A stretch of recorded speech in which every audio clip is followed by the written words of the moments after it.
নমস্কাৰ আপোনালোক সকলোকে পুনৰবাৰ টিকে মাইণ্ডৰ অন্য এটা ৰাতিপুৱাৰ ধামাকাদাৰ খবৰলৈ স্বাগতম জনাইছো। অন্য দিনাৰ দৰে আজিও আপোনালোকৰ কাৰণে দিনটোৰ কেইবাটাও গুৰুত্বপূৰ্ণ খবৰ লৈ আহিছো। ভিডিঅ'টো প্ৰথমৰ পৰা শেষলৈকে চাই থাকিব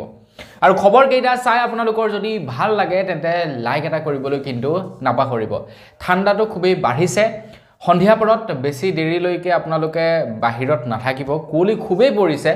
এটো ঘন কুঁৱলীৰ বাবে খুব এক্সিডেণ্ট হৈছে এইকেইদিন। অকণমান সাৱধানে চলিব আপোনালোকে। ৰাতি পৰাপক্ষত ক'ৰবাত যাবৰ কাৰণে ওলাই আপোনালোকে নাযাব। আৰু যি কি নহওক আগবাঢ়িছোঁ আজিৰ প্ৰথমটো খবৰৰ ফালে। প্ৰথম খবৰটো ওলাইছে এটা খুবেই ভাল খবৰ। তো ভাল খবৰটো দিয়াৰ আগতেই এতিয়ালৈকে যদি মোক ইনষ্টাগ্ৰামত আপোনালোকে ফ'ল' কৰা নাই, tk9.real মোৰ ইনষ্টাগ্ৰাম ID, ভিডিঅ'ৰ ডেছক্ৰিপশ্যনত আপোনালোকক লিংক দিয়া আছে, ফ'ল'টো কৰি ল'ব। তাতো মই খবৰ সময়ে সময়ে মাজে মাজে আপলোড কৰি থাকোঁ।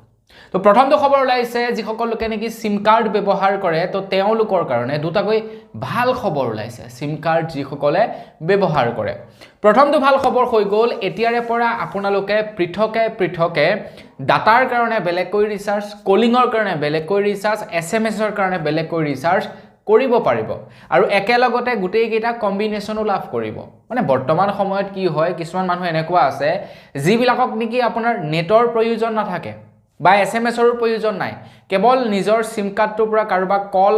অহা যোৱা কৰিবৰ কাৰণে তেওঁলোকক সিম কাৰ্ডটোৰ প্ৰয়োজন। তো তেওঁলোকে বিনা শকত 199 ৰিচাৰ্জ কৰিব লাগে, য'ত নেকি 2GB ডাটা, ডেইলি 100 SMS আৰু আনলিমিটেড কলিং পায়। বিনা কাৰণত 199 ৰিচাৰ্জ কৰিব লাগে। তেওঁলোকক য'ত নেকি আপোনাৰ কেৱল কলিঙত চলি যায়, তেওঁলোকে এনেই 2GB ডাটা পাবৰ কাৰণে 199 ৰিচাৰ্জ কৰিব লাগে। এতিয়া ট্ৰাই তৰফৰ পৰা কৈছে যে এনেকুৱা ৰিচাৰ্জ প্লেন মুকলি কৰিবৰ কাৰণে নিৰ্দেশনা দিছে টেলিকম কোম্পানীসমূহক যে তোমালোকে এনেকুৱা ৰিচাৰ্জ প্লেনবিলাক মুকলি কৰা যাতে যিবিলাকক নেকি কেৱল SMS-ৰ দৰকাৰ তেওঁলোকে SMS পেক ভৰাব, যিবিলাকক নেকি কেৱল ইণ্টাৰনেটৰ দৰকাৰ তেওঁলোকে ইণ্টাৰনেট ভৰাব, যিবিলাকক নেকি কেৱল কলিঙৰ দৰকাৰ তেওঁলোকে কলিঙৰ ৰিচাৰ্জ ভৰাব কম দামত, আৰু যাক নেকি কম্বিনেশ্যন লাগে তেওঁলোকে কম্বিনেশ্যন ভৰাব, যেনেকৈ 299, 349, তো তেওঁলোকে সেইবিলাক ভৰাব। যাক নেকি দৰকাৰেই নাই তেওঁলোকক দি তোমালোকে এনেই পইচাটো তোমালোকে খাই আছে, তোমালোকৰ লাভ হৈছে। তো ট্ৰাই তৰফৰ পৰা সেইটো এটা নিৰ্দেশনা দি দিছে আমাৰ ভাৰতবৰ্ষৰ যিমান কেইটা টেলিকম কোম্পানী আছে গোটেইকেইটাৰ কাৰণে। তাৰ লগে লগে কৈছে যে তোমালোকে এতিয়াৰে পৰা 10 টকীয়া সৰু ৰিচাৰ্জটো মুকলি কৰিব লাগিব বুলি কৈছে। আগতে যে আছিলে 10 টকীয়া সৰু ৰিচাৰ্জ এটা, যিটো ভৰালে আমি কল কৰিব পাৰোঁ কাৰোবাক, তো সেই ৰিচাৰ্জটো মুকলি কৰিবলৈ কৈছে। বৰ্তমান সময়ত হয় কি, আপোনালোকে 10 টকাৰ ৰিচাৰ্জটো ভৰালেও আপোনালোকে কল কৰিব নোৱাৰিব যেতিয়ালৈকে আপোনালোকৰ মোবাইলত ইনকামিং আৰু আউটগোয়িং নাথাকিব। ইনকামিং আৰু আউটগোয়িঙৰ কাৰণে আপোনালোকে 199, 179 নতুবা আপোনালোকে 299, 349, 249 এইবিলাক ভৰাবই লাগিব, তেতিয়াহে আপোনালোকৰ সেই 10 টকাৰ ৰিচাৰ্জটোৱে কাম কৰে। কিন্তু ট্ৰাই তৰফৰ পৰা কৈছে যে নহয়, তোমালোকে সেই 10 টকীয়া ৰিচাৰ্জ প্লেনটো মুকলি কৰা, কোনো ভেলিডিটিৰ কথা নাই। 10 টকীয়া ৰিচাৰ্জটো ভৰোৱাৰ লগে লগে কোনো এজন ব্যক্তিয়ে 365 দিন ভেলিডিটি লাভ কৰিব লাগিব বুলি জনাইছে। 365 দিন ভেলিডিটি লাভ কৰিব সেই 10 টকীয়া ৰিচাৰ্জটো। আপোনাৰ 10 টকা এটা ভৰালে কথা পাতক বা নাপাতক 365 দিনলৈকে আপুনি ভেলিডিটি পাব লাগিব। তো মানে আমি এইটো ক'ব পাৰোঁ যে নতুন বৰ্ষত আমাৰ কাৰণে এটা ভাল খবৰ হৈ গ'ল কি, আমাৰ ৰিচাৰ্জৰ মানে খৰচাটো অকণমান কমিব। এইটো নহয় যে একেবাৰেই কমি যাব, অকণমান হ'লেও কমিব আমাৰ ৰিচাৰ্জৰ খৰচাটো। আগবাঢ়িছোঁ ইয়াৰ পাছৰটো খবৰ ফালে। ইয়াৰ পাছৰ খবৰটো ওলাইছে কলকাতাৰ পৰা। তো কলকাতাৰ মেডিকেল কলেজত যে এটা ঘটনা সংঘটিত হৈছিলে, এগৰাকী ডক্টৰক ধৰ্ষণ কৰি এজন যুৱকে হত্যা কৰিছিলে, সেই কাহিনীটোৰ বিষয়ে নিশ্চয় আপোনালোকৰ মনত আছে। সেই কাহিনীটোৰ বিষয়ে ভাবিলেও হয়তো এতিয়া আপোনালোকৰ ভয় লাগি যায়। এটা নৃশংস হত্যাকাণ্ড, প্ৰথমতে ধৰ্ষণ তাৰপিছত হত্যা। তো সেই ঘটনাটোৰ বিষয়ে হয়তো আপোনালোকে নিশ্চয় অৱগত। আমাৰ অসমতো সেই ঘটনাটোক লৈ প্ৰতিবাদ কৰিছিলে আৰু অসমৰ লগে লগে গোটেই ভাৰতবৰ্ষতে ভাৰতৰ যিমানবিলাক নেকি ডক্টৰ নাৰ্ছ আছে সকলোৱে প্ৰতিবাদ সাব্যস্ত কৰিছিলে কলকাতাৰ সেই ঘটনাটোক লৈ। এতিয়া আপোনালোকে শুনি ভাল পোৱা এটা খবৰ লৈ আহিছোঁ। ঘটনাৰ যিজন নেকি মেইন অভিযুক্ত আছিলে তেখেতক এৰেষ্ট কৰিলে। তো সেই অভিযুক্তজনৰ ওপৰত বৰ্তমান কেছ মোকদ্দমা চলি আছে আৰু সেই কেছটো হেণ্ডেল কৰিছিলে CBI। আৰু এতিয়া CBIয়ে দাবী উত্থাপন কৰিছে কোৰ্টত যে তেখেতক মৃত্যুদণ্ড দিব লাগে। কাৰণ তেখেতে ইমানেই এটা নৃশংস হত্যাকাণ্ড কৰিলে প্ৰথমে ধৰ্ষণ কৰিলে তাৰ পাছত হত্যা কৰিলে তো তেনেকুৱা এজন অপৰাধীয়ে যাতে মুকলি আকাশৰ তলত ঘূৰি ফুৰিব নোৱাৰে তো তাৰ কাৰণে মৃত্যুদণ্ডৰ দাবী উত্থাপন কৰিছে সুপ্ৰিম কোৰ্টত এতিয়া CBI এটো এতিয়া কেছটো যাব সুপ্ৰিম কোৰ্টলৈ তাৰপা সুপ্ৰিম কোৰ্টে ইয়াৰ ওপৰত নিৰ্দেশ ল'ব যে কি কৰিলে ভাল হ'ব কি কৰিলে বেয়া হ'ব সকলোবিলাক দলিল শুনিব তো তাৰ পাছত আমি এটা খবৰ হয়তো শুনা পাম ভাল এটা খবৰ শুনা পাম তো এইটো এটা বেয়া খবৰ নহয় ভাল খবৰে তো তেখেতক মোৰ মতে মৃত্যুদণ্ডই দিব লাগে আপোনালোকে কি কয় কমেন্ট কৰি জনাওক কাৰণ এগৰাকী ডক্টৰক তেখেতে হত্যা কৰিছে প্ৰথমতে ধৰ্ষণ তাৰ পাছত হত্যা তো তেখেতে যদি আন এজন ব্যক্তিক হত্যা কৰিব পাৰিছে তো তেখেতক মোৰ মতে মৃত্যুদণ্ড দি দিব লাগে যদিহে দোষী প্ৰমাণ হলে দোষী প্ৰমাণ নোহোৱাৰ কাৰণ নাই গোটেই CCTV ফুটেজ পৰ্যন্ত ওলাই গৈছে তেখেতেই দোষী ইয়াতে নিৰ্দোষীৰ কথা নাহে যেহেতু গতিকে দোষী সাব্যস্ত হ'ল যেতিয়া যেহেতু তো তেখেতক তেনেকুৱা ধৰণৰ এটা শাস্তিয়ে দিব লাগে যাতে দ্বিতীয়বাৰৰ বাবে কোনো এজন ব্যক্তিয়ে তেনেকুৱা ধৰণৰ কাম কৰিবৰ কাৰণে মনতো যাতে বা সপোনতো যাতে কোনেও নাভাবে আগবাইছো ইয়াৰ পাছৰটো খবৰ ফালে 2 জানুৱাৰী তাৰিখৰ দিনাখন খাৰঘুলিত এটা ঘটনা সংঘটিত হৈছিল খাৰঘুলিত পানীৰ পাইপলাইন ফাটি বহুতো লোকৰ ক্ষয়ক্ষতি হৈছিল তো আপোনালোকক মই খবৰত জনাইছিলো যোৱাকালিৰ খবৰটোত আপোনালোকক জনাইছিলো এই সম্পৰ্কে আপোনালোকে নিশ্চয় গম পায় বা আপোনালোকে হয়তো অসমৰ আন নিউজ চেনেল বিলাকতো শুনা পাইছে খাৰঘুলিৰ সেই ঘটনাটোৰ বিষয়ে এটা খাৰঘুলিৰ সেই ঘটনাটোত কিন্তু বহু লোকৰ ক্ষয়ক্ষতি হৈছিল কেৱল 2-3টা ফ্যামিলিৰে যে ক্ষয়ক্ষতি হৈছে তেনেকুৱা নহয় বহু লোকৰ ক্ষয়ক্ষতি হৈছে যোৱাকালি বহুতো লোকক ওলাই অহা দেখিছো যি সকল লোকে কৈছে কাৰোবাৰ 1 লাখ কাৰোবাৰ 1.5 লাখ এনেকুৱা মানে ঢেৰ হা সম্পত্তি লোকসান হৈছে খাৰঘুলিৰ সেই পাইপলাইন ফটাৰ ফলত এতিয়ালৈকে 2024 চনত প্ৰায় 10 বাৰ মান গুৱাহাটী মহানগৰীত পানীৰ পাইপলাইন ফাটিছে বুলি খবৰ ওলাইছে আৰু যাৰ ফলত নেকি যথেষ্ট পৰিমাণৰ লোকসানৰ সন্মুখীন হ'ব লগা হৈছে জনতা আৰু খাৰঘুলিৰ সেই যেটো নেকি ঘটনা সেই ঘটনাটোৰ পাছতেই 3 দিনৰ কাৰণে গুৱাহাটী মহানগৰীত পানী যোগানো বন্ধ কৰি দিছে কাৰণ পাইপলাইনটো মেৰামতি কৰিব লাগিব আৰু মেৰামতি কৰিবৰ কাৰণে পানী ষ্টপ কৰিব লাগিব যাৰ ফলত নেকি হাৰাহাস্তিত ভুগিব লগা হৈছে সৰ্বসাধাৰণ জনতা কিন্তু চৰকাৰে এতিয়ালৈকে তাৰ ওপৰত একো পাৰ্মানেন্ট সলিউশন উলোৱা নাই এটা কাহিনীটো হৈ গল কি জয়ন্ত মল্ল ডাঙৰীয়াই ঘোষণা কৰিছিল যে প্ৰায় 100টা ফ্যামিলিক যি সকল কাৰণে কি লোকসান হৈছে তো প্ৰায় 100টা ফ্যামিলিৰ বিষয়ে উল্লেখ কৰিছিল 100টা ফ্যামিলিৰ লোকসান হৈছিল তো তেওঁলোকক ক্ষতিপূৰণ দিব বুলি কৈছিল জয়ন্ত মল্ল ডাঙৰীয়াই কিন্তু যোৱাকালি আকৌ খবৰ ওলাইছে কেৱল 4টা ফ্যামিলিকে 1,20,000 টকাকৈ হেনো বুলে ক্ষতিপূৰণ আগবঢ়াইছে বুলি জনাইছে কেৱল 4টা ফ্যামিলিৰ কিন্তু লোকসান হোৱা নাছিল খাৰঘুলিৰ সেই পাইপলাইন বিস্ফোৰণ হোৱাৰ ফলত কেবাটাও ফ্যামিলিৰ লোকসান হৈছে বহুতো দোকান পহৰৰ লোকসান হৈছে কিন্তু সেইবিলাক বাদ দিছে কেৱল 4টা ফ্যামিলিকে ক্ষতিপূৰণ আগবঢ়াইছে 1,20,000 টকাকৈ এতিয়া তেনেকুৱা কৰিলে কি হ'ব হয়নে নহয় যাৰ যিমান ক্ষতি হৈছে সকলোৰে ক্ষতিপূৰণ দিব লাগে মোৰ মতে সকলোৱে এইটো দাবী উত্থাপন কৰিব লাগে চৰকাৰৰ ওচৰত আগবেছি ইয়াৰ পাছৰটো খবৰ ফালে ইয়াৰ পাছৰ খবৰটো ওলাইছে BSNLৰ তৰফৰ পৰা BSNLে এতিয়া 3G ইন্টাৰনেট সেৱা সম্পূৰ্ণৰূপে বন্ধ কৰি দিছে খবৰ ওলাইছে BSNLে বিহাৰৰ পাটনা চহৰকে ধৰি ভাৰতবৰ্ষৰ কেইবাখনো ষ্টেটত বৰ্তমান সময়ত 3G সেৱা সম্পূৰ্ণৰূপে বন্ধ কৰি দিছে মানে যি সকলোকে নেকি 3G সিম কাৰ্ড ব্যৱহাৰ কৰি আছে তো তেওঁলোকে 3G সিম কাৰ্ডটো এতিয়া আপগ্ৰেড কৰিব লাগিব 4G সিম কাৰ্ডলৈ নহলে তেওঁলোকে ইন্টাৰনেট লাভ নকৰিব কলিং কৰিব নোৱাৰিব তেওঁলোকে অসুবিধাৰ সন্মুখীন হ'ব BSNLে কৈছে যে যি অঞ্চলত নেকি বৰ্তমান সময়ত 4G সম্পূৰ্ণৰূপে মুকলি কৰা হৈছে সেই অঞ্চলসমূহত এতিয়াৰে পৰা মানুহবিলাকে সিম কাৰ্ডসমূহ 3Gৰ পৰা 4G লৈ আপগ্ৰেড কৰিবই লাগিব যদি 3Gৰ পৰা 4G লৈ আপগ্ৰেড নকৰে তেন্তে তেওঁলোকৰ সিম কাৰ্ডখন বন্ধ হৈ যাব তেওঁলোকে কথা বতৰা পাতিব নোৱাৰিব আপোনালোকৰ অঞ্চলতো যদি 4G সেৱা মুকলি কৰিছে BSNLৰ তেন্তে আপোনালোকে সিম কাৰ্ডখন আপগ্ৰেড কৰি ল'ব কোনদিনাখন আমাৰ অসমৰ বিভিন্ন অঞ্চলতো 3G সেৱা বন্ধ কৰি দিয়ে তাৰ কোনো ঠিক নাই গতিকে আপোনালোকে বন্ধ নোহোৱাৰ আগতে আপগ্ৰেড কৰি লওক 4G লৈ আপোনালোকৰ BSNLৰ সিম কাৰ্ডখন যদি এতিয়ালৈকে আপোনালোকে আপগ্ৰেড কৰিবলৈ বাকি আছে আগবাইছো ইয়াৰ পাছৰটো খবৰ ফালে আজিকালি বেমাৰ আজাৰ হলেও চিন্তা নাই আজিকালি বেমাৰ আজাৰ হৈ যদি আপোনালোকে হস্পিটেলত পৰি থাকে তেতিয়াও চৰকাৰৰ ফালৰ পৰা আপোনালোকে সাহায্য লাভ কৰে আজিকালি মুঠতে কবলৈ গলে মানুহ একো কাম কৰিব নোৱাৰে আল্টিমেটলি মানুহবিলাক লাহে লাহে আজিকালি এলেহুৱা হৈ পৰিছে আগতে আমাৰ গাঁৱতেই দেখোঁ মানুহবিলাকে খেতি কৰে, খুবেই খেতি কৰে, প্ৰচুৰ পৰিমাণে খেতি কৰে, আলু খেতি কৰে, বেঙেনা খেতি কৰে, বিভিন্ন গৰি আলুকে ধৰি বিভিন্ন ধৰণৰ শালি খেতিও কৰে বা বিভিন্ন টাইপৰ খেতিবিলাক কৰে। আগতে কাম কাজ কৰিবৰ কাৰণে মানুহবিলাকে ডেইলি যায়, কিন্তু আজিকালি প্ৰায়বিলাক মানুহক দেখোঁ কাম বন কৰা বাদ দিছে, তেওঁলোকে ঘৈণীয়েকৰ 1250 টকাটোলৈ ৱেইট কৰি থাকে আৰু সেই পইচাটোৰে তেওঁলোকে আজিকালি চলিবলৈ লৈছে। ফলত কি হৈছে, তেওঁলোকে দিনক দিনে দুখীয়া হৈ গৈছে, ঘৰত কাজিয়া পচাল বাঢ়িছে আৰু ঘৰ চলিবৰ কাৰণে অসুবিধা হৈছে। খেতি বাতি নকৰা হৈছে কিয়, চৰকাৰে কাৰণ ৰেচন সময়মতে দি আছে আৰু এইফালে অৰুণোদয় আঁচনিৰ পইচা পাই আছে আৰু কি লাগে, তেওঁলোকক আৰু একো নালাগে, বিন্দাছ তেওঁলোকে চলি আছে, অলপ চলপ খাইছে, বছ আৰামত তেওঁলোকে আছে। এতিয়া মানুহৰ লাইফ জানো সেইটোৱেই, 1250 টকাটো পালে, তাতে চলিলে, বিনা চাউলখিনি ফ্ৰীতে লাভ কৰিলে, সেইখিনিতেই চলিলে, খেতি বাতি কৰিবলৈ বাদ দিছে, মাজে মাজে কৃষকৰ পইচাও লাভ কৰি আছে, দুই এটা আঁচনিৰ পইচা লাভ কৰি আছে। মানুহৰ জীৱন জানো সেইটোৱে? তো আল্টিমেটলি ক'বলৈ গ'লে চৰকাৰে মানুহবিলাকক এলেহুৱা কৰি থকা নাইনে বাৰু? আল্টিমেটলি মানুহবিলাকক চৰকাৰে কামৰ পৰা অকণমান বিমুখ কৰি পেলোৱা নাইনে বাৰু? এই পইচাৰ আঁচনিবিলাক দি যিবিলাক পইচাৰ আঁচনি বৰ্তমান বিলাই আছে মানুহক, তো সেই পইচাৰ আঁচনিবিলাকৰ জৰিয়তে মানুহবিলাকক অকণমান এলেহুৱা কৰি পেলোৱা নাইনে বাৰু? তো বাৰু যি কি নহওক, খবৰ দিবলৈ গৈছিলোঁ বেলেগ এটা, খবৰ পালোগৈ বেলেগ এটা। তো খবৰ দিবলৈ লৈছিলোঁ যে এতিয়া বেমাৰ হ'লেও চিন্তা নাই, বেমাৰ হ'লেও এতিয়া পইচা প্ৰদান কৰে। যোৱাকালি খবৰ লোৱা অনুসৰি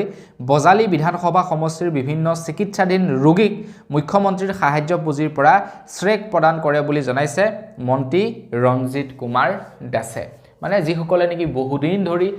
বিচনাত পৰি আছে, তেওঁলোকে বেমাৰ আজাৰ হৈ আছে, তো তেওঁলোকক এখন চেক বিতৰণ কৰে তেওঁলোকে চলিব নোৱাৰাৰ কাৰণে। সেইকাৰণে কৈছোঁ আজিকালি বেমাৰ হ'লেও চিন্তা নাই, মুঠতে বেমাৰ হ'লেও আপোনালোকে পইচা লাভ কৰিব। মুঠতে আঁচনিৰ নামত আজিকালি ইনডাইৰেক্টলি পইচা বিতৰণ কৰি আছে চৰকাৰক আমি ভাল পাবৰ কাৰণে, চৰকাৰক আমি ভোট দিবৰ কাৰণে আঁচনিৰ নামত কেৱল পইচা বিতৰণ কৰি থকা হৈছে। যিবিলাক আঁচনি প্ৰকৃততে ৰূপায়ণ কৰিব লাগে সেই আঁচনিবিলাক ক'ৰবাত যেন পিছ পৰি ৰৈছে, হয়নে নহয়? যেনেকৈ আয়ুষ্মান ভাৰত আঁচনিখন খুব সুন্দৰ এখন আঁচনি আছিলে, তাৰ পইচা মুকলি নকৰা হ'ল, যাৰ ফলত নেকি এতিয়া প্ৰাইভেট হস্পিটেলত আপোনালোকে আয়ুষ্মান ভাৰতৰ জৰিয়তে চিকিৎসা কৰিব নোৱাৰে। সেইবিলাক আঁচনিৰ ওপৰত কাম বন কৰিব লাগে না, চৰকাৰে সেইবিলাক নকৰে, অৰুণোদয় আঁচনিৰ ওপৰত গুৰুত্ব দিছে। আগবাঢ়িছোঁ ইয়াৰ পাছৰটো খবৰ ফালে। ইয়াৰ পাছৰ খবৰটো বিৰাটেই এটা ভাল খবৰ ওলাইছে। আমাৰ অসমৰ ল'ৰা ছোৱালীসকল বা যিসকল ল'ৰা ছোৱালীয়ে নেকি অকণমান ভাল এটা ক্ষেত্ৰত পঢ়িব বিচাৰে বা ইঞ্জিনিয়াৰ হ'ব বিচাৰে, তেওঁলোকৰ কাৰণে এটা ভাল খবৰ ওলাইছে। অসমৰ মুখ্যমন্ত্ৰী ডক্টৰ হিমন্ত বিশ্ব শৰ্মা দেৱে ঘোষণা কৰিছে আমাৰ অসমত এখন বিশ্ববিদ্যালয় নতুনকৈ স্থাপন কৰা। মুখ্যমন্ত্ৰী ডাঙৰীয়াই কৈছে আমাৰ অসমত নতুনকৈ এখন বিশ্ববিদ্যালয় স্থাপন কৰিব বুলি জনাইছে, যাৰ বাবে নেকি বৰ্তমান পৰিকল্পনা কৰিছে বুলি জনাইছে অসমৰ মুখ্যমন্ত্ৰী ডক্টৰ হিমন্ত বিশ্ব শৰ্মা দেৱে, য'ত নেকি ছেমি কণ্ডাক্টৰ, কোৱাণ্টাম ফিজিক্স আৰু AI টেকন'লজি এইবিলাকৰ বিষয়ে ল'ৰা ছোৱালীবিলাকে জানিব পাৰিব। কোৱাণ্টাম ফিজিক্স, তাৰপিছত আৰ্টিফিচিয়েল ইণ্টেলিজেন্স, ছেমি কণ্ডাক্টৰ প্ৰকল্প, যেনে ধৰি লওক আপোনাৰ সেই মাদাৰবোৰ্ড কিবা কিবি, তো এইবিলাকৰ ওপৰত ইঞ্জিনিয়াৰিং কৰিব পাৰিব ল'ৰা ছোৱালীবিলাকে, পঢ়িব পাৰিব। বৰ্তমান আপোনালোকে এইবিলাকৰ ওপৰত শিকিবৰ কাৰণে, পঢ়িবৰ কাৰণে আপোনালোকে ক'লৈ যাব লাগে? IIT দিল্লী, IIT বোম্বে, এইবিলাকত আপোনালোকে যাব লাগে, য'ত নেকি চিট পাবৰ কাৰণে মৰুভূমিত পানী বিচৰাৰ নিচিনা হয়। প্ৰত্যেক বছৰে লাখ লাখ ষ্টুডেণ্টে এপ্লিকেশ্যন কৰে, তাৰে ভিতৰত 600-700 ল'ৰা ছোৱালীয়ে হয়তো চাগে হাৰ্ডলি চিট পায়। গতিকে ইমানখিনি আপোনাৰ ভিতৰত কম্পিটিশ্যনৰ ভিতৰত 600-700 ল'ৰা ছোৱালীয়ে চিট পোৱা মানে তেওঁলোক কিমান চোকা হ'ব লাগিব ভাবি চাওক আপোনালোকে। গতিকে অসমতো যদি এখন খুলি দিয়ে বেয়া নহ'ব, ভালেই হ'ব। আমাৰ অসমৰ ল'ৰা ছোৱালীবিলাকো ইঞ্জিনিয়াৰ হৈ ওলাই আহিব, ডাঙৰ ডাঙৰ ইঞ্জিনিয়াৰ হৈ ওলাই আহিব বা বৈজ্ঞানিক হৈ ওলাই আহিব, বা বিভিন্ন কোনোবা আকৌ ওলাই পৰিব বিভিন্ন ধৰণৰ তেখেতলোক ডাঙৰ ডাঙৰ ষ্টাৰ্টআপবিলাকৰ বা ডাঙৰ ডাঙৰ কোম্পানীবিলাকৰ CEO, co-founder ওলাই আহিব আমাৰ অসমৰ পৰা। আগবাঢ়িছোঁ ইয়াৰ পাছৰটো খবৰ ফালে। ইয়াৰ পাছৰ খবৰটো ওলাইছে পঞ্চায়ত নিৰ্বাচনৰ ওপৰত। তো আমাৰ অসমত কেইবছৰমানৰ পৰা আই থিংক ইয়াৰ আগৰ পঞ্চায়ত নিৰ্বাচন মানৰ পৰা হৈ আহিছে ৰিজাৰ্ভেশ্যন ছিষ্টেম। আজিকালি ৰিজাৰ্ভেশ্যন ছিষ্টেম কৰি দিছে যে এইটো ৱাৰ্ডত কেৱল বোলে এইটো ৱাৰ্ডত বোলে STৰ কাৰণে ৰিজাৰ্ভেশ্যন, সেইটো ৱাৰ্ডত SCৰ কাৰণে ৰিজাৰ্ভেশ্যন, এইটো ৱাৰ্ডত মহিলাৰ কাৰণে ৰিজাৰ্ভেশ্যন। আজিকালি মানে ৰিজাৰ্ভেশ্যন ছিষ্টেমটো আহি গৈছে কিছু ৱাৰ্ডত নাই কিন্তু কিছু ৱাৰ্ডত কেৱল ৰিজাৰ্ভেশ্যন ছিষ্টেম বোলে এইটো ৱাৰ্ডত আমুকটো কাষ্টৰ মানুহে উঠিব পাৰিব এতিয়া সবচে ইণ্টাৰেষ্টিং কথাটো হৈ গ'ল কি আমাৰ ইয়াতে যদি আপোনালোকে চাবলৈ যায় আমাৰ ৱাৰ্ডত OBC আৰু ST মানুহৰ সংখ্যা যথেষ্ট পৰিমাণৰ বেছি মানে মেজৰিটি আমাৰ ৱাৰ্ডত কেৱল ST আৰু OBC মানুহ আছে বাকি SCৰ মানুহ বা জেনেৰেল মানুহ খুব কম আছে কিন্তু আমাৰ ইয়াতে কি কৰি দিলে কি ইয়াৰ আগৰ বছৰো কৰিছে এই বছৰো কৰিছে কেৱল SCৰ মানুহে উঠিব পাৰিব এতিয়া ইয়াতে আমাৰ SC মানুহ মানে এলিজিবল ক্যান্ডিডেট কেৱল দুজন আছে এজনেটো সম্পূৰ্ণৰূপে ইলেকশ্যনৰ পৰা আঁতৰত থাকে আৰু আন এজনে ইয়াৰ আগৰবাৰো বিনা ক্যান্ডিডেটত জিকিছে আৰু এইবাৰো বিনা ক্যান্ডিডেটতে জিকিব তো এইবিলাক মানে এটা ক'বলৈ গ'লে মনোপলি সৃষ্টি হৈ গৈছে হয়নে নহয় মানে চৰকাৰে হেতু চাগে মানে ওপৰৰ মহলাৰ যিসকলে বহি আছে তেওঁলোকে চাগে কৰো বুলিয়ে কৰিছে তো ইয়াতে আপোনাৰ ST মেজৰিটি আছে বা ধৰি লওক OBC আছে তো OBC বা ST কোনোবা এটা কাৰণে ৰিজাৰ্ভেশ্যনটো হয়তো দিব পাৰে য'ত নেকি কেৱল দুটা ক্যান্ডিডেট আছে এলিজিবল নিৰ্বাচন খেলিবৰ কাৰণে তো তাৰে ভিতৰত এটাইটো নেখেলি তো এটাইটো উঠিবই হি ভাই ইয়াৰ আগৰবাৰো হৈছে আপোনাৰ ৱাৰ্ড মেম্বাৰ গতিকে এইবাৰো হ'ব তেখেতটো জিকিবই কম্পালসৰি গতিকে সেইবিলাক বস্তু চাব লাগে চৰকাৰে কেৱল তেওঁলোকে মানে শাসনত বহিবৰ কাৰণে সেই বস্তুবিলাক এটলিষ্ট নিম্ন পৰ্যায়ৰ নিৰ্বাচনবিলাকত তেনেকুৱা ধৰণৰ গেলা ৰাজনীতি কৰিব নালাগে আগবাইছো ইয়াৰ পাছৰটো খবৰ ফালে আমাৰ অসমবাসীৰ কাৰণে এটা ভাল খবৰ ওলাইছে আমাৰ অসমবাসীক অসমৰ মুখ্যমন্ত্ৰী ডক্টৰ হিমন্ত বিশ্ব শৰ্মাদেৱে তিনিখনকৈ নতুন ট্ৰেইন উপহাৰ হিচাপে দিয়ে অসম চৰকাৰে যোৱাকালি তিনিখনকৈ ট্ৰেইন শুভাৰম্ভণি কৰে গুৱাহাটী ৰেলৱে ষ্টেচনত তিনিখন ট্ৰেইন নতুনকৈ মুকলি কৰিছে এতিয়া কোৰ পৰা কলৈকে চলিব এই সম্পৰ্কে এতিয়ালৈকে একো আপডেট পোৱা নাই যেতিয়াই আপডেটসমূহ পাম আপোনালোকক জনাই যাম সেই বিশেষ তিনিখন ৰেল কোৰ পৰা কলৈকে চলিব কোৰ পৰা কলৈ আপোনালোকে যাব পাৰিব সেই সম্পৰ্কে অনাগত ভিডিঅ'বিলাকত বাৰু আপোনালোকক জনাই যাম তো ইমান ভাল খবৰ দি আছো তো এতিয়ালৈকে যদি লাইক এটা কৰা নাই ভিডিঅ'টোত এতিয়া লাইক এটা কৰক আগবাইছো ইয়াৰ পাছৰটো খবৰ ফালে ট্ৰাইৰ তৰফৰ পৰা আপোনালোকৰ বাবে এটা সতৰ্কবাণী জাৰি কৰিছে অৰ্থাৎ টেলিকমিউনিকেশ্যন ডিপাৰ্টমেণ্টৰ ফালৰ পৰা আপোনালোকলৈ এটা সতৰ্কবাণী জাৰি কৰিছে টেলিকমিউনিকেশ্যন ডিপাৰ্টমেণ্টে কৈছে বৰ্তমান সময়ত কিছুমান স্কেমাৰে কি কৰিছে বহুতো ফেক ৱেবছাইট ক্ৰিয়েট কৰি মানুহক কিছুমান লিংক শ্বেয়াৰ কৰি আছে আৰু যিবিলাক লিংকত লিখা থাকে যে আপোনালোকে এই মেছেজটো যদি 5 জনলৈ ফৰৱাৰ্ড কৰে তেন্তে আপোনালোকে 1 মাহৰ ফ্ৰী ৰিচাৰ্জ লাভ কৰিব আপোনালোকে যেতিয়া নেকি ফ্ৰী ৰিচাৰ্জ পাবৰ কাৰণে তাতে ক্লিক কৰাৰ লগে লগে আপোনালোকক প্ৰথমে কি কৰিব আপোনালোকৰ মোবাইল নাম্বাৰ এন্টাৰ কৰিবলৈ ক'ব তাৰ পাছত আপোনালোকক কি কৰিব সেই মেছেজটো 5 জন 6 জনলৈ শ্বেয়াৰ কৰিবলৈ ক'ব তো আপোনালোকে 5 জন 6 জনলৈ শ্বেয়াৰ কৰি দিব ৰিচাৰ্জটো পাবৰ কাৰণে কিন্তু সেইবিলাক ফেক হয় বুলি জনাইছে গতিকে আপোনালোকলৈ যদি তেনেকুৱা ফ্ৰী ৰিচাৰ্জৰ মেছেজ আহে এটলিষ্ট আপোনালোকে সেইবিলাকত ক্লিক নকৰিব সেইবিলাক ভুৱা হয় তো হয়তো কৰবা মুখ্যমন্ত্ৰী হিমন্ত বিশ্ব শৰ্মাদেৱে ফ্ৰী ৰিচাৰ্জ দিছে বুলি আহিব পাৰে বা প্ৰধানমন্ত্ৰী ডাঙৰীয়া দিছে বুলি আহিব পাৰে বা জিঅ'ৰ তৰফৰ পৰা দিছে বুলি আহিব পাৰে তো সেইবিলাকত ক্লিক কৰি আপোনালোকৰ প্ৰাইভেচি বিলাক নষ্ট নকৰিব ক্লিক কৰিব মোবাইল নম্বৰটো যাবই লগতে আপোনালোকৰ মোবাইলৰ বস্তুবিলাকো যাব চৰকাৰে বৰ্তমান সময়ত লৰা ছোৱালী বিলাকক পঢ়াৰ প্ৰতি জোৰ দি আছে যিমান পাৰে সা সুবিধা প্ৰদান কৰিছে লৰা ছোৱালী সকলক পঢ়িবৰ কাৰণে লৰা ছোৱালী সকলক বৰ্তমান সময়ত কাপোৰৰ পৰা ধৰি একেবাৰে খানা পৰ্যন্ত বিনামূলীয়াকৈ দি দিছে যাতে তহতে মাত্ৰ পঢ় তহতৰ পৰা এডমিশন ফিসও আমি নলওঁ তহতৰ ঘৰৰ পৰা এডমিশন ফিস নলওঁ আনকি তহতক আমি প্ৰত্যেক মাহে পইচাহে দিম ততে পঢ়িবলৈ অহাৰ ফলত চৰকাৰী বিদ্যালয় কিন্তু তাৰ পাছতো যেন কৰবাত নহয় কৰবাত ফেল হৈছে শিক্ষা বিভাগ অকল আমাৰ অসমৰ কথাই ক'বলৈ যোৱা নাই গোটেই ভাৰতৰ শিক্ষা বিভাগৰ কথা ক'বলৈ গৈছো কৰবাত নহয় কৰবাত যেন অলপমান হলেও ফেল হৈছে শিক্ষা বিভাগ খবৰ ওলাইছে যে আমাৰ ভাৰতবৰ্ষত দিনক দিনে বোলে বিদ্যালয় এৰা ছাত্ৰ ছাত্ৰীৰ সংখ্যা বৃদ্ধি পাইছে বুলি জনাইছে 2023 আৰু 2024 বৰ্ষত প্ৰায় 37 লাখ ছাত্ৰ ছাত্ৰীয়ে বিদ্যালয় এৰি দিছে বুলি জনাইছে তো তাৰে ভিতৰত প্ৰায় 16 লাখে হৈছে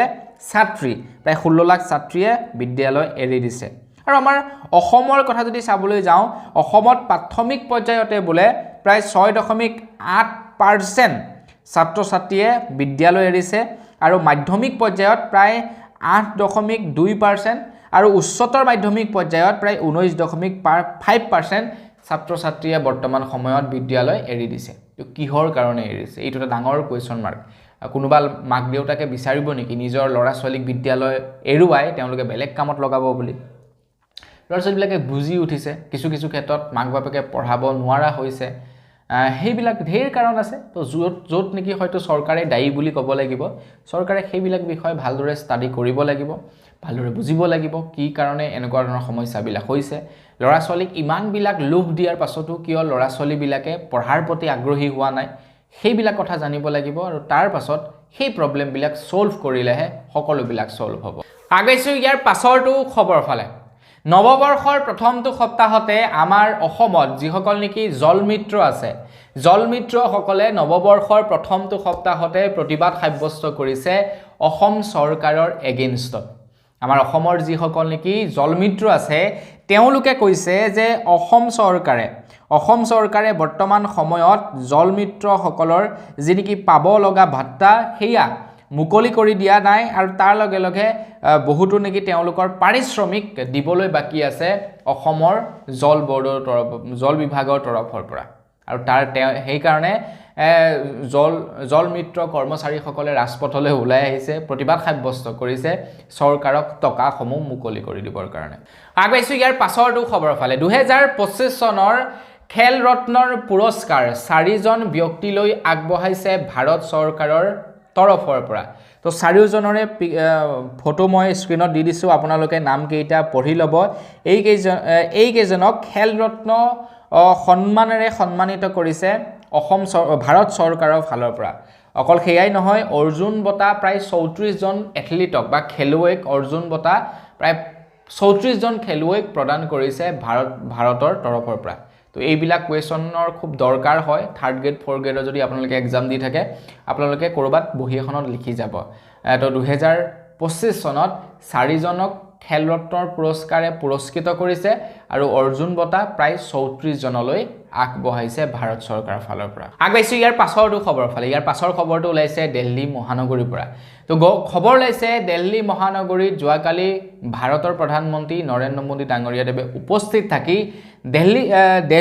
দিল্লীৰ বাবে প্ৰায় 4500 কোটি টকাৰ এক বিশেষ পেকেজ আগবঢ়াই বুলি জনাইছে দিল্লীৰ আন্তঃগাঁথনি উন্নত কৰিবৰ কাৰণে 4500 কোটি টকা আগবঢ়াই দিল্লী চৰকাৰৰ বাবে ভাৰতৰ প্ৰধানমন্ত্ৰী নৰেন্দ্ৰ মোদী ডাঙৰীয়া আগবাইছো ইয়াৰ পাছৰটো খবৰ ফালে এছৰ তৰফৰ পৰা এটা বিশেষ কাম কৰি দেখুৱাইছে যিটো কাম নেকি বৰ্তমানলৈকে হয়তো নাছায়ো কৰা নাছিলে খবৰ ওলাইছে এতিয়া অন্তৰিক্ষত হেনো এটা ডাঙৰ টাৱাৰ বহাব বুলি জনাইছে টাৱাৰ নহয় এণ্টেনা যি এণ্টেনাৰ জৰিয়তে এতিয়াৰে পৰা কি হ'ব ডাইৰেক্ট অন্তৰিক্ষৰ পৰা মোবাইলৰ জৰিয়তে পৃথিৱীলৈ কল কৰিব পাৰিব আগতে মোবাইল ফোনৰ কোনো ধৰণৰ কানেকশ্যন নাছিলে কথা বতৰা পাতিবৰ কাৰণে স্যাটেলাইটৰ জৰিয়তে কিবা সিস্টেমত পাতে আৰু কিন্তু এতিয়া মোবাইলত পাতিব পাৰিব ডাইৰেক্টলি কিয়নো এতিয়া এটা বিশাল এণ্টেনা বহাবলৈ গৈ আছে অন্তৰিক্ষত এছৰ আৰু নাছাৰ সহযোগত এডাল বিশাল এণ্টেনা বহাব যি এণ্টেনাৰ জৰিয়তে অন্তৰিক্ষৰ পৰা এতিয়া বিভিন্ন দেশে কথা পাতিব পাৰিব নিজৰ দেশৰ সৈতে বা এতিয়াৰে পৰা যিসকল এষ্ট্ৰনট থাকিব এষ্ট্ৰনটসকলে মোবাইলৰ জৰিয়তে ঘৰৰ মানুহৰ লগত কথা পাতিব পাৰিব যে ওপৰত কেনেকুৱা চলি আছে কি হৈ আছে কি নাই হোৱা তো সেইবিলাক মোবাইল ফোনৰ জৰিয়তে কথা পাতিব পাৰিব বুলি জনাইছে সব টেকনলজি কিমান এডভান্স হৈ গৈছে বৰ্তমান কিমান ডেভেলপ হৈছে আগবাইছো একেবাৰে শেষৰটো খবৰ ফালে একেবাৰে শেষৰ খবৰটো ওলাইছে ব্যক্তিগত চিকিৎসা মহাবিদ্যালয় বিলাকৰ ওপৰত তো বৰ্তমান সময়ত চৰকাৰী এখন কলেজত কোনো এজন ছাত্ৰ ছাত্ৰীয়ে যদি ডক্টৰ পঢ়িবলৈ যায় তো তেওঁলোকৰ কিমান মান খৰচা হ'ব 5 লাখ 6 লাখ মান টকা চাগে সৰ্বমুঠ খৰচা হ'ব থকা মেলা খোৱা মেলা লৈ কিন্তু আজিকালি এখন প্ৰাইভেট মেডিকেলত যদি আপোনালোকে পঢ়া শুনা কৰিবলৈ যায় মেডিকেল কলেজত কিমান মান খৰচা হ'ব হয়তো চাগে 20-25 লাখ টকা সব প্ৰাইস ডিফাৰেন্ট কিমান কোড 5-6 লাখত হৈ যায় কোড 20-30 লাখত হয় হয়তো বেছিয়ে হ'ব চাগে কম নহয় কিন্তু এটা মিনিমাম কৈছো 20-30 লাখ তো চাগে লাগিবই প্ৰাইভেটত যদি আপোনালোকে পঢ়িবলৈ যায় প্ৰাইভেট মেডিকেল কলেজত এতিয়া প্ৰাইভেট মেডিকেল কলেজ বিলাকে কি কৰে নিজৰ ইচ্ছা অনুসৰি তেওঁলোকে পইচা বিলাক লয় এডমিশন ফিজ বিলাক যাৰ যিমান ফেসিলিটি থাকিব যাৰ যিমান ডিমান্ড থাকিব সেই ডিমান্ড অনুযায়ী তেওঁলোকৰ ফিজ সমূহ বঢ়াই দিয়ে কিন্তু এতিয়াৰ পৰা সেই সিস্টেম নচলিব এটা নিৰ্ধাৰিত দাম থাকিব প্ৰাইভেট মেডিকেল কলেজসমূহৰ বাবে আৰু সেই মৰ্মেই এতিয়াৰ পৰা ছাত্ৰ ছাত্ৰীৰ পৰা পইচা ল'ব পাৰিব বুলি জনাইছে কিন্তু চৰকাৰে উলিওৱা নিয়ম অনুসৰি জানো মানুহে কাম কৰিব হয় না নহয় তাতো 2 নম্বৰই লাগি যাব বলে ওপেনলি চলিব 2 লাখ টকাত আপোনাৰ ভিতৰি চলিব বলে সিট পাবৰ কাৰণে ই দিছে বলে আমুক লাখ টকা হি দিছে আমুক লাখ টকা এইবিলাকেই চলি থাকিব আৰু যি কি নহওক আজিৰ ভিডিও জনাবলৈ খবৰ ইমানে কেইটাই আছিল খবৰ কেইটা জানি কেনেকুৱা লাগিলে কমেন্ট কৰি জনাব যদি ভাল লাগিলে লাইক এটা কৰিব চেনেলটো সাবস্ক্ৰাইব কৰা নাই সাবস্ক্ৰাইব কৰি ল'ব পুনৰ এটা ভিডিও লগ পোৱাৰ খাতিলে বিৰাম মাগিছো ধন্যবাদ জয় অসম